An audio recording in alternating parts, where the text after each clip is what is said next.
it's easy to stick to the plan, stick to your diet, only eat certain things, whatever. But then late at night, when you're trying to go to sleep, you get these cravings for typically either sweet or savory things, your ice creams and your cookies and things like that.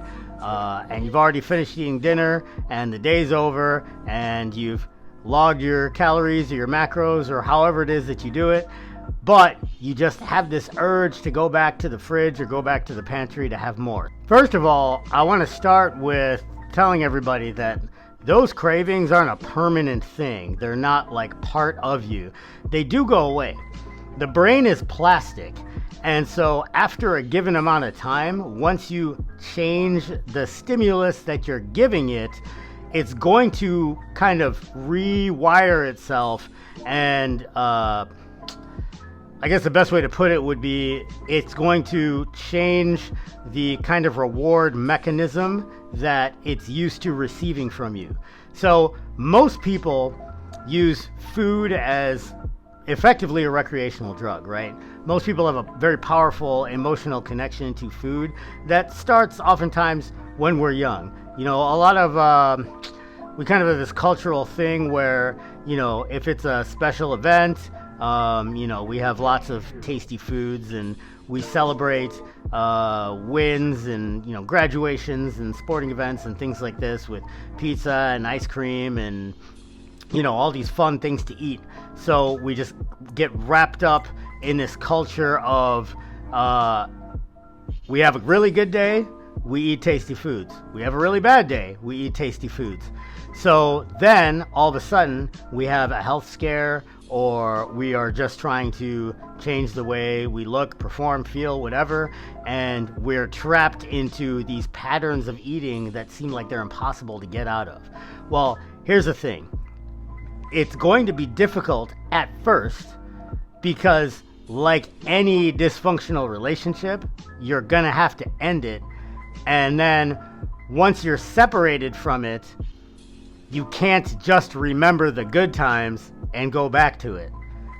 You gotta also remember the reason why you ended that relationship in the first place. Now, after some time, your brain will begin to start disassociating those foods with those events, but you have to reprogram it. So if you go back to the things that you were doing in the first place, you're never going to get out of that cycle. And this is why I'm not a big fan of, especially very early in people's diets, in people's lifestyle changes, to include cheat meals or cheat days, because it's just reinforcing the same habits that you're trying to break in the middle of breaking them. It's very self-defeating. The biggest driver, the biggest connection from the food to our brain, to our behavior, is the taste of the food. So, how do we control that interaction between how the food tastes and the signal it gives our brain? If you're the kind of person that you have cravings late at night before you go to bed, after dinner type thing, then have your biggest, most enjoyable meal as your last meal of the day. If you are the kind of person where you have those cravings late at night when you're not doing anything, an easy way to kind of fix that is feed into it, but in a controlled manner with left and right limits, by not going crazy and, eating everything, but you get your total calories, right? Or your total amount of food, however it is that you divvy up your nutrition. And then you have maybe like 25% for breakfast, 25% for lunch, and then 50% for dinner, something like that. For me, what I do is I have my post-training shake for breakfast, and that is, in terms of calories, maybe like a quarter of my total calories, but it's like maybe half of my daily protein intake. Then lunch is just a bridge from that shake to dinner, and then dinner is usually a pretty large, substantial meal, because that is going to have to last me until my shake the following day. Now, most of that time is going to be while I'm sleeping, but again, it's still technically a fast. It's a break in periods of eating.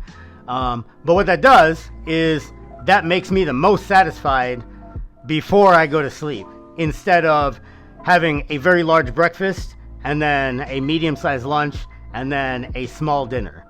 I've tried that. It just doesn't work for my psychology or how I like to train. I can't fit that breakdown of nutrition holistically into my lifestyle, so I don't do it that way.